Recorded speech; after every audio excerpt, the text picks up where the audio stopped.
Welcome to the Steady On podcast, where God's hard truth meets your hard story. I'm Angie Bauman, and along with me today is blogger, cancer survivor, and organ transplant recipient, Julie Ademe. Julie's been given an amazing gift, and I'm excited to share pieces of her story with you today. She has heard and responded to an invitation from the Holy Spirit to recognize the presence of God in the ordinary moments of her everyday life. Life is something we're often told not to take for granted. We should cherish each day, lean fully into each moment, dance like no one is watching, live like there's no tomorrow. We hear sentiments like these all the time, sure, but Julie is an example of how to do this. Imperfectly, of course, but intentionally. Julie remembers God's faithfulness in her yesterdays and looks expectantly for his faithfulness in her todays. Our verse for this episode may ring familiar to you. Here's Psalm 118:24 from the NIV. The Lord has done it this very day. Let us rejoice and be glad. Many believe that this psalm is written by King David and that it refers to Jesus' triumphal entry into Jerusalem, which makes me ask the question, will we shout this sentiment because of that triumph, knowing what Jesus went into Jerusalem to face, because it is absolutely relevant and speaks of a heart that can be triumphant in whatever we happen to face? Julie has an engaging story and a steady approach to her relationship with Jesus that I believe will have you leaning in to hear more. She is a delight, and it is my honor to share her with you today. Let's listen in. Hello, Steady On community, and welcome into this podcast episode today. I'm Angie Bauman, and with me is my guest, Julie Ademe. Julie, welcome to the Steady On community. Oh, thanks, Angie. It's so good to be here. It's so good to see you again. Yes. I'm excited to share this part of your story. We've gotten to know each other just a little bit over the past, 6 months or so, maybe, but this is a part of you that I haven't learned. I haven't talked to you about that. And so I'm excited to hear it and to share it. We're going to talk today about what it means to find God's provision in what I'm calling the long wait. And I know you have had long periods of waiting in your life as a 3-time cancer survivor. I didn't know this until I read some more information that you had written that you are a kidney transplant recipient, a new kidney recipient. And so, especially in the medical world, what it means to wait and not know, right? And so would you just talk to us a little bit about that journey? Tell us some of the story and maybe point out some of the places that you felt pretty stuck and maybe even lonely. It was an interesting, it still is a journey. I am June 20th will be 2 years since I had my transplant. So the anniversary is coming up. So I'm kind of excited about that. But that whole process began in 2017 when I started not feeling well. I had some medical issues that we thought was a kidney stone. And when they went in to look for that darn kidney stone to blast it, they found a tumor instead of a kidney stone. And that story in and of itself was, I think, the foundation of what helped me wait through this long, long process. Before I had gone in for the surgery to blast the kidney stone, I was praying, and I felt like God impressed upon my heart to pray for my surgeon to dig deeper. And when I woke from my what was supposed to be removal of a kidney stone, he walked in the room and he said, I couldn't find your kidney stone, but I did find a tumor. And the only reason I found that tumor was I felt this strong impression that I was supposed to dig deeper up in your kidney and take a look around. So that alone was enough to it blew my mind that day. And I was able to share that with the doctor too. But that whole thing was just the start of seeing God's faithfulness throughout an extremely long journey. So you get that news and you're like, what do I do? It was we didn't even know who to talk to. So we got pointed in the right direction and they wanted to do a biopsy again, send it off. So over 9 months, we took 7 biopsies of my kidney, of the tumor itself, to see what we should do. It's hard to treat kidney cancer because your kidneys have a lot of pockets in them. and I only have one kidney, or was born with one kidney. So yeah, right. So normally they just go in and take the kidney out. Oh, That wasn't a good option for me. I didn't like that idea because that would right. immediately put me on having to have dialysis and wait for a donor. So we explored a lot of different options, got 4 separate opinions, and they all came back the same. We need to take your kidney out. That's your best chance of survival. So over that 9 months, I was not ready to surrender that. It took 9 months, 7 surgeries. I didn't want to. Who wants to change that expectation of what your life is going to look like? And so during that 9-month journey, I started writing more. I started blogging more. I kind of chronicled the journey on my website to share with people in hopes that it would encourage someone else. And I just kept track of what was happening, and I just didn't want to surrender. Is that odd or what? I mean, Can I follow up? Why resist the transplant? That's not, I have no idea what that would feel like for a doctor to say your best hope is to receive an organ from outside your body and let us put it in your body. So that's not me saying, why would you do that? But like, what was for you? What was sort of that? That's not what I want. That's not how I want my story to go. uh, the biggest part was they told me because it's cancer, you have to wait 2 to 5 years before you can receive Okay. a donated kidney. They wanted to be sure I stayed cancer free. That it And didn't so show that up somewhere else in your body. somewhere else, yeah, Mhm, mhm. exactly. So to wait that unknown amount of time, and it's the doctors who decide that time. It's not Sure. anything else but the doctors saying, now we think you're least likely to get cancer again.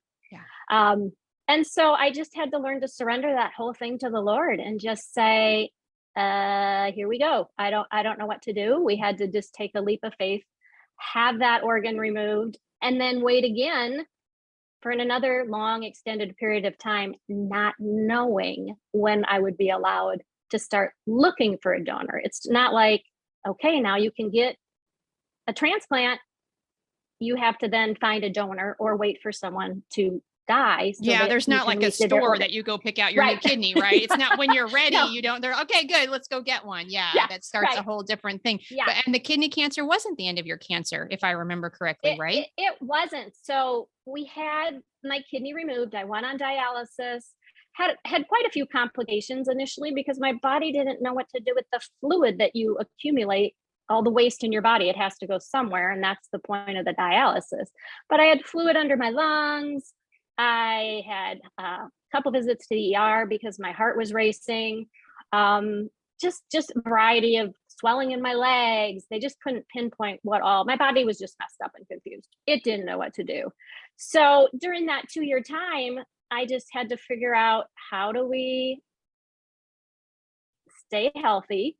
And then all of a sudden they're checking your bladder I think it was every 3 months. And when I went in 6 months after they removed my kidney, they found like another set of cancers in my bladder. So we had to treat that cancer, and then that reset that 2 to 5 year clock all over again. So that unknown was crazy, not fun, and I didn't like it. No. So No. they first found the cancer in 2017. Is that right? Do I Right. remember that right? And Yep. then the transplant happened in June of 2020, 19. No, 2019. 20. No, you're right. 2020, because this will be Okay. 2 years. It's 2022. Okay. So, 2017, they removed the kidney. And then 6 months later, they found more cancer inside my bladder, which Okay. we knew was a likelihood, but Mhm. we were hoping that wouldn't happen to me, but it did. Right. Yeah. Yeah. And so during this waiting, how much time are you spending in doctors' offices and in labs for dialysis? I mean, this probably became your life then, right? It was all consuming. So initially, I had to go to a center to get my dialysis done. And then once my body had healed from the surgery, I had a catheter placed in, and then I could do dialysis at home. Okay. So that was a daily process, set schedule, set number of hours. It was 12 hours a day. So I was attached to a machine 12 hours a day. I had a period where I could get off of it, but and most of it happened while I was sleeping at night.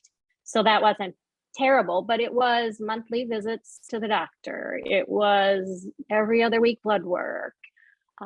Every time I didn't feel well, end up in the emergency room. I mean, it was just, my life was consumed by monitoring food, monitoring fluid, going to the doctor, trying to have energy to just live life in general. So that was just really hard. Dialysis is physically draining on your body, and you retain fluid a lot of the times. You know, I went from a very healthy, very active person to not as active anymore. Let's put it that way. Yeah. Right. Right. Yeah. Right. Yeah. And so you write a lot about experiencing God in ordinary moments, right? And reclaiming joy. And so how are those things linked together for you? What kind of ordinary moments helped you, or joy in ordinary moments? I guess I could say that. How did you begin to observe the work of God, the digging deeper, that thing that started probably still when you were like in recovery, right? From the very first surgery, right. God was present, you said. Right. Where do you find those in the kind of experience you were having? You know, it's interesting because I used to find his presence mainly reading my Bible and just journaling. And, you know, his word would speak to me and I'd take something away from it, learn something about me, like something about him.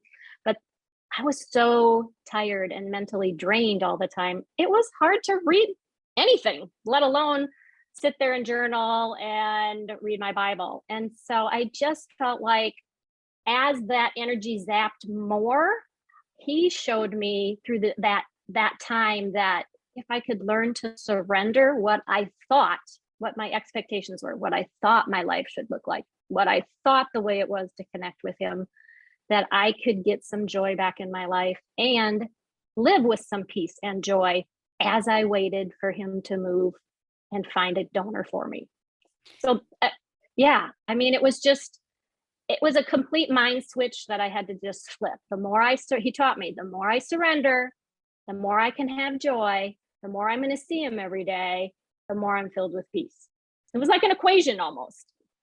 I love that. I love that it was like an equation, like this plus this equals this, right? Right. Yeah. Or this plus this minus this equals this. Yeah. Equals this. Yeah. So I want to ask 2 follow-up questions if I can. Okay. First, what did surrender look like for you? What did that look like in the middle of all of this, Julie? What were you needing to surrender? What did you find that you could surrender? Would you talk about that just a second? It was really hard for me to surrender anything. I felt like I needed to be on top of every medical issue, research everything. I was on the internet a lot, which is not always a good thing, to look things up and then you hear worst case scenarios, and you know that just throws you down those rabbit trails. And so I had to, number one, you turn off the internet, stop looking. Why am I, he was showing me, why are you looking outwardly for something that you should be turning and looking to me to? Gosh, that reminds me so much. I know I'm cutting in. It reminds me so much when the people wanted a king, right? When they wanted a king and God was like, I am enough for you. I know other people have a king. I know other people do it this way. I am enough for you. It's just immediately was popping in my mind as you're saying that. Yeah. Go ahead about surrender. Yeah.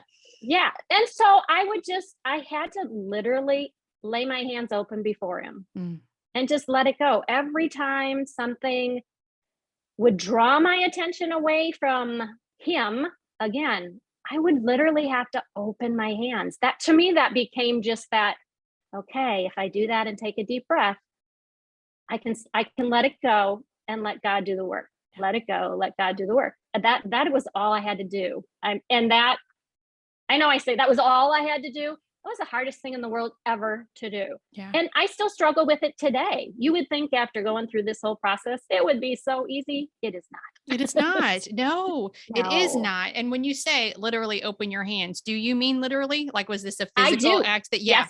Yeah. It really was. I have some things like that too, for me, that are like literal, like physical things that just like, it centers me or something, like it reminds me of what I'm trying to accomplish with him or what he's called me to. And and it matters because it makes you pause, if nothing else, right? It makes you pause and recognize what's going on. Okay. So my second follow-up question to what you were saying was, what how did you begin to notice him in the ordinary? Would you give us an example or two? I love your digging deep. I love the way he sort of like ushered you into learning something new through like that to me is a real spiritual marker in this journey. It is for me in your story. Yeah. And so what were some other ways, like, small ways or whatever, that he just kept reminding you that he was in this with you?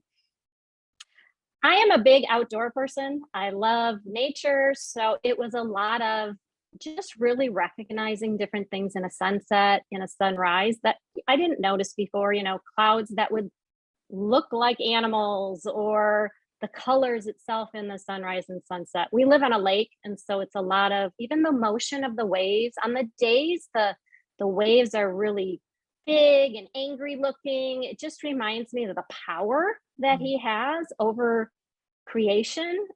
And if he has, and if I shouldn't say if, because he has all this power and he created this beautiful world we live in, why can't I simply surrender my life to what it is he wants my life to look like?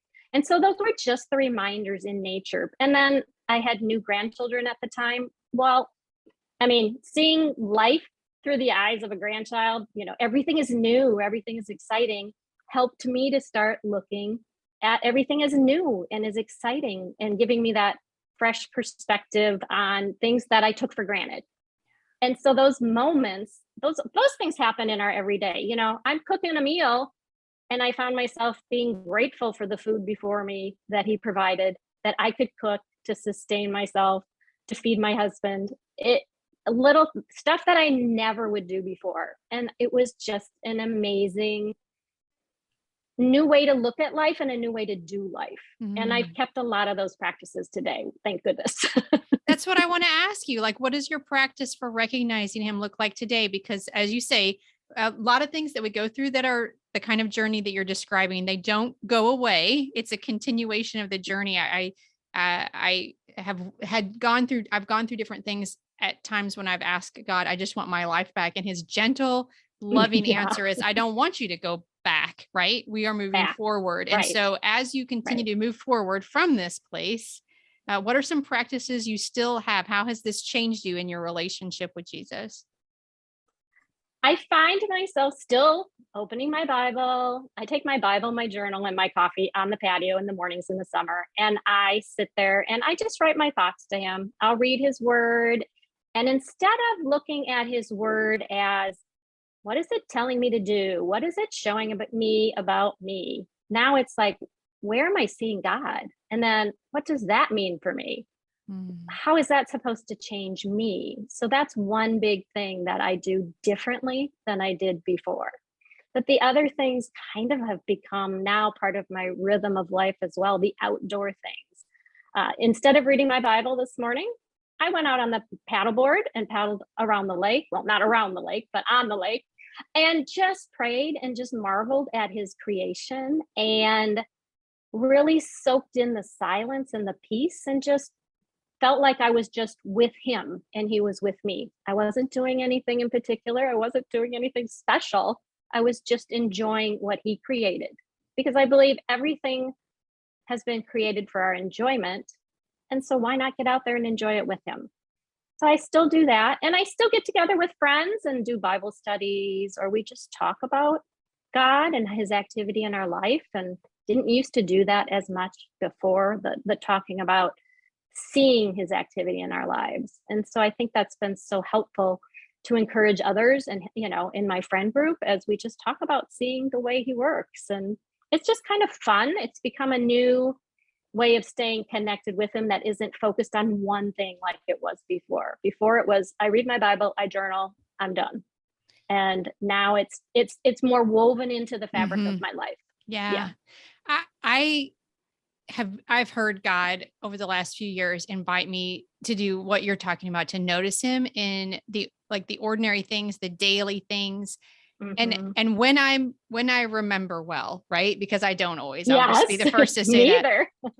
It's almost like this adventure, because it's not, Lord, help me today. My prayer is more, Lord, help me see where you're helping me today. Help me see where you're showing up today. I was dealing with something with my family just a few days ago, and I left the house and I was angry when I left the house. I had to run an errand because somebody had forgotten something, and I was already mad. And then I was more mad because somebody was supposed to do something. They didn't do it. And then I had to do it right now, which I don't like having to do things right now, and all that. And so I left in that situation, and I saw just a beautiful cardinal in a bush, just right like at the house next to mine as I was leaving. And I felt this sort of like pause in my spirit. And then the song on the radio was ending. And the next song that came on was one that's just dearly personal to me about the way that the Lord has worked in my life, and it's like, you can decide right now. You can decide, you get to pick, right? You get to, because someone did not do something they were supposed to, and someone wasn't kind with your words, in your home today with their words. But also I am in this beauty, and I am in this beauty, and I am in this beauty, and I am with you. As you said, I'm going to circle back because you said I was with him and he was with me. I love that, that you said that, and he was inviting me. And so often he invites us, I think, in those small ways to remember my promise is bigger than this. Like what you feel is real. Your medical diagnosis is scary. This situation is real, but I am in it, and you can connect to that today if you want to. If you want to, it's a choice. Yeah. And sometimes I think each morning it is a choice. Yes. Am I going to choose to focus on my life and my circumstances, my calendar, or am I going to choose him and look for him throughout the day because he's there? Yeah. It's whether I'm going to choose to see him. Yeah. Absolutely. Yeah. So how are you encouraging others now? I know that you are writing your blog, and I would imagine that after, on the other side of this, there are people in your life that maybe are hurting in a different way, or who are going through things. And before, maybe you wouldn't have been the one they went to, but now you are. And so I'm just wondering, for the one listening, what are some ways that you are encouraging people? And what are some things you could say to someone either who's really going through a difficult, long wait, or maybe is walking alongside someone else who's going through a long wait? Yeah, I think like the biggest thing we've been talking about is know God is there. He's in the trenches with us, even if you don't feel him, even if you don't sense him. And sometimes you just can't see him. You need someone else to help point him out. And so it's so important to have close friends or a community of believers that you can seek out and ask them to pray for you. Makes a huge difference. When I was feeling as if God was silent and I couldn't hear him at all, I reached out to friends and they just held me up. They prayed for me, that some prayed over me. And I just had to trust that he heard their prayers, and they're gonna do the praying when I can't do it anymore.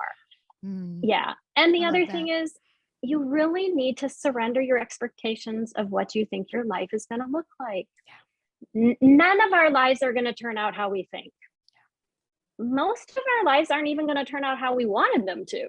We may be close, but there's always something in life that derails it. And if we choose to look at that and give that those expectations up, I think our life can be so much bigger and so much greater when we allow the Lord to lead the way. Yeah. And so those are the biggest encouragements. And it's okay to be mad. It's okay to wrestle with him and be angry with him. He can take it. Yeah. And it's okay. I think he would rather have us express that anger and frustration to him and let him know how we feel than have us bottle it all up inside and live with resentment. And so why not just write it down if that's helpful? Write down the anger. That's what I would do. I would write it down and I would just, here it is, Lord, I'm mad at you. Just take it. But I would feel better. And I would feel better knowing it's okay. He wants me to tell him, and he's not mad at me because I'm mad at him. Right. Yeah. He's not mad at me because I'm mad at him. That's a powerful word. It really is. Yeah. He's willing to yield to what we need. And be with us in our mad, in our disappointment, in our disillusionment, and in our fight for control as we're still trying to, and he's not mad at us because we're mad at him. I love that. Yeah, I know, right? It's true. It is true. Yeah. How is your health now? My health has never been better. It's actually funny to know. I actually feel better now that I've had a transplant than I did before I got sick. So I find that amazing that that's possible. It may be because my donor is only in her 30s. I tell her it's because of her. She's young. I got a young kidney. So. You don't have to answer if you don't want to. Don't answer this. Did you know your donor? I'm just curious about the process. I did not know my donor, so I'll just give you a quick snippet. Yeah. So I shared, one of the pastors from my church said, let's make a sign and share it on Facebook. And I'm like, oh my gosh, really? So we did. Julie needs a kidney. Julie needs a kidney. That's what it said. It's a campaign. It was a campaign. Yeah. And so someone from my church who I didn't know really well, I mean, I knew who she was, she shared it on her Facebook page, and her daughter-in-law ended up feeling the touch from the Lord to donate her kidney to me. And so we met, and we've stayed friends since then. And I'm really good friends now with her in-laws, and I've babysat their kids. I mean, it's an amazing little story how, answering that touch from God, what it can do. I mean, she literally saved my life, and I'm forever grateful. And we're developing a relationship, and we're enjoying each other's company. And it is so cool. It just is amazing. Yeah.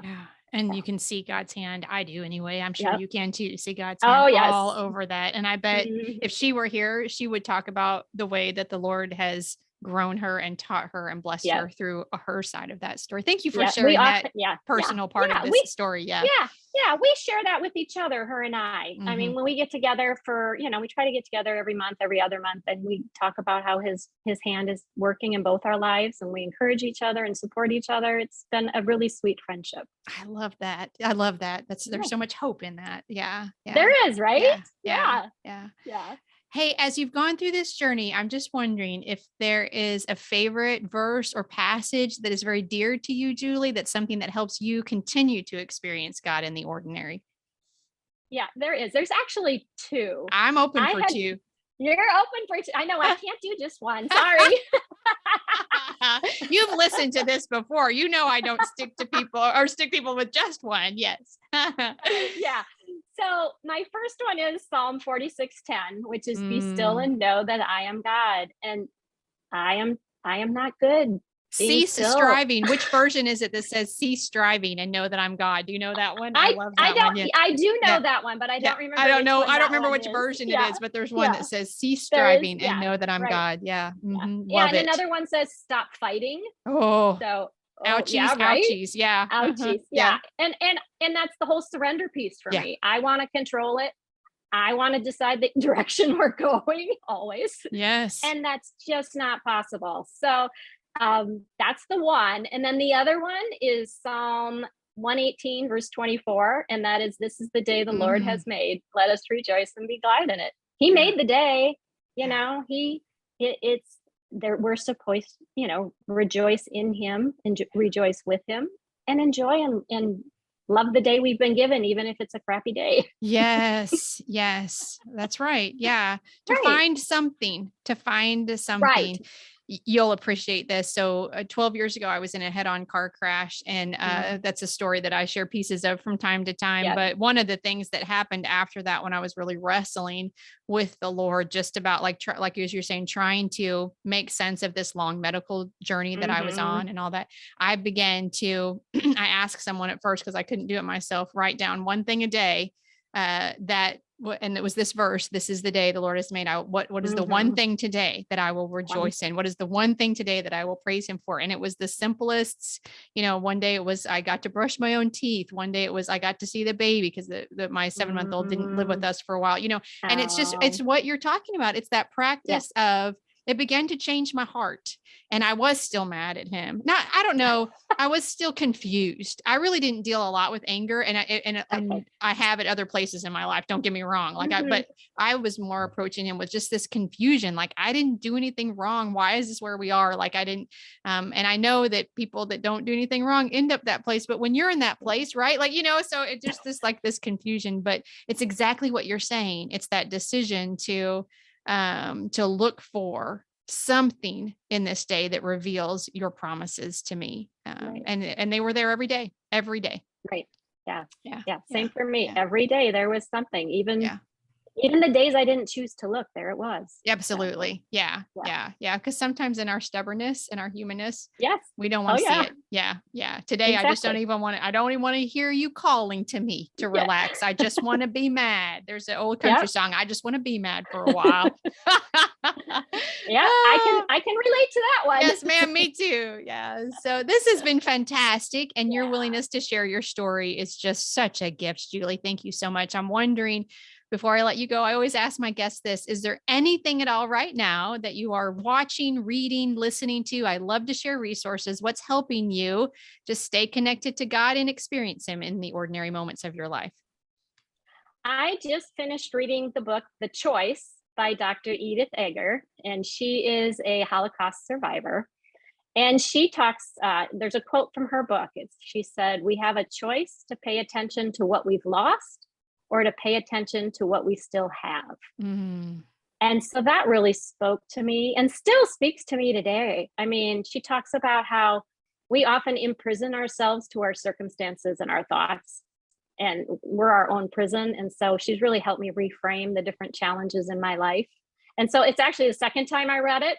And it just seemed to come at the perfect time. And I recommend that book highly to just about anybody. And then I'm also listening to a podcast called Pearls by Kristi McLelland. And in there, she uses the term feast and interact with the Bible. And so that kind of has given me a new perspective on currently on the Sabbath. I've been really focusing on what that really means for my life. And she has some great ideas on how to celebrate the Sabbath. And so I thought that was really helpful for me love recently. those resources. Yeah. Thank you so Yeah. much for giving us a peek into your life and sharing those with us. I love that. Thank you so much. Thanks. So, Oh, no, thank you. yeah, I'm so glad that you visited with us today. And this has been so encouraging to me. And I know it has been for those who are listening. And Julie can be found at julieademe.com.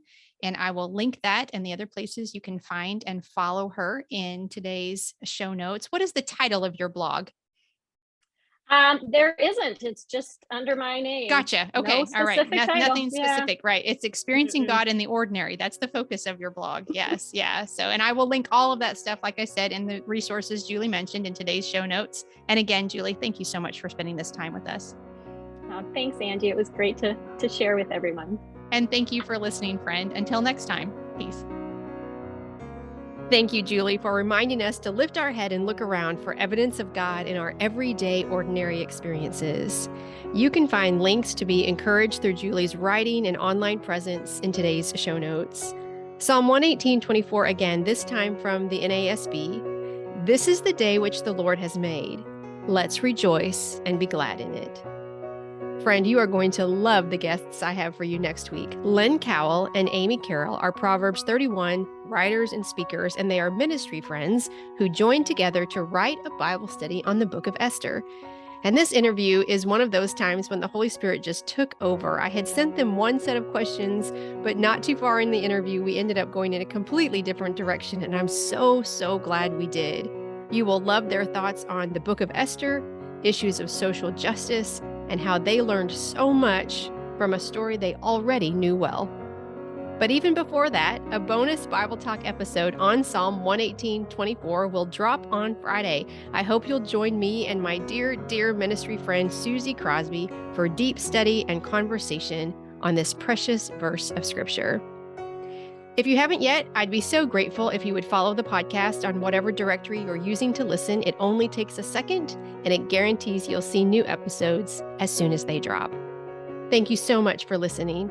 I pray wherever your day takes you, you are walking in the confident knowledge that you are a beloved, cherished child of God. Peace.